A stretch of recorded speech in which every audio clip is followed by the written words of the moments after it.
Avro Arrow was a fighter jet that was going to revolutionize the aerospace industry and bring a new meaning to Canadian aircraft. This technological wonder held great promise to the future, flying at supersonic speeds and placing Canada at the technological cusp of a new jet era. It would have changed the world, but that will forever remain a mystery. The decision to create the most advanced fighter jet was a risk Canada was willing to take, but not one they were willing to follow through. The cancellation of this project created numerous outbursts considered to be a betrayal and believed to be this nation's downfall.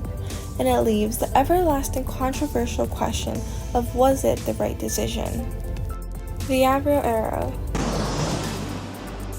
Before we get into the life-changing events regarding the Avro Arrow, let's backtrack to where it all began, the 1950s of Canada, a time of change in society after the World Wars. But this didn't last long, as through the division of democracy and communism, a Cold War broke out. Canada's support for the democratic cause put a target on their backs, and when the fear of attack by the Soviet Union overcame them, the Royal Canadian Air Force requested a plane better than any aircraft known to help defend this country. Perceived as an impossible task with requirements of a supersonic twin-engine, 2C interceptor, and 1,100 kilometers with a speed over Mach 1.5, this plane was going to defy the odds of technology. December 1953, Mississauga, Ontario. The Avro, along with the Liberal government of Louis St. Laurent, signed an agreement, and so the beginning of the Avro Arrow CF-105 began. 20,000 were employed, and though this was the start of something great, costs were rapidly increasing from $27 million to $190 and then an additional $70 million. Despite this, David Wilson described the plane as forms sublimely married to function. Flying higher than 53,000 feet, the Avro Arrow could travel faster than the speed of sound.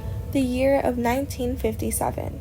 For the first time in front of 12,000 people, the Arrow was shown, where enthusiastic responses were over the top and spectators were left in awe. Breaking 4 different speed records, for a while the Avro Arrow moved on to become one of Canada's most prestigious projects. It was on a good path to success, but all that changed when the elections took place. June 1957, where the perspectives began to shift, and behind the political battles, the Arrow and Avro would soon both meet their end. When John Diefenbaker was elected into Prime Minister, they took on the responsibility of the Arrow, and whereas the previous government was all in favor of it, Diefenbaker was quite the opposite. As the finances began to reach the billions, too much for a country the size of Canada to bear, Diefenbaker began to worry. Trying to control costs, he set various plans, but with the threats of layoffs of thousands, the plan failed. However, as the time went on and the world continued to advance, doubt began to arise as to whether this era was worth it. Technological advancements were evident throughout the rest of the world, whereas the arrows began to seem outdated. Competition arose, not only challenging the arrow's success, but its potential. The Soviets no longer used bombers, but rather missiles, making the arrow's purpose unclear, as the very reason for building it no longer posed a threat. It was Pierce who stated that the threat has now changed, and the main threat would now be missiles, as bombers are decreasing in importance. The US were releasing cheaper planes at a much faster rate than Canada could achieve, and began to put pressure on Diefenbaker to cancel the Arrow, even offering to buy it on behalf of the RCAF. When it became clear this project was on the verge of collapse, Avro desperately tried to find buyers, but with the extensive nature of this project, there were limited choices. February 20, 1959. It happened. Everyone's dreaded day. The turning point of this majestic plane in Canada's aerospace industry. February 20, 1959. The cancellation of the Avro Arrow, a day known as Black Friday. Majority was outraged by this, not satisfied with the justification of Diefenbaker's decision. The decision to cancel the Avro Arrow resulted in the devastating impact on Canada's aerospace industry, a devastation which would not only put 25,000 highly skilled people out of jobs, but Canada at a brain drain where top engineers left to work for the US. The cancellation of the project concerned both national pride and technological evolution, but also Canada's economics. By July 1959, all of the existing arrows, including the 6 completed, were destroyed with blowtorches, and the blueprints, designs, and models were all ripped apart.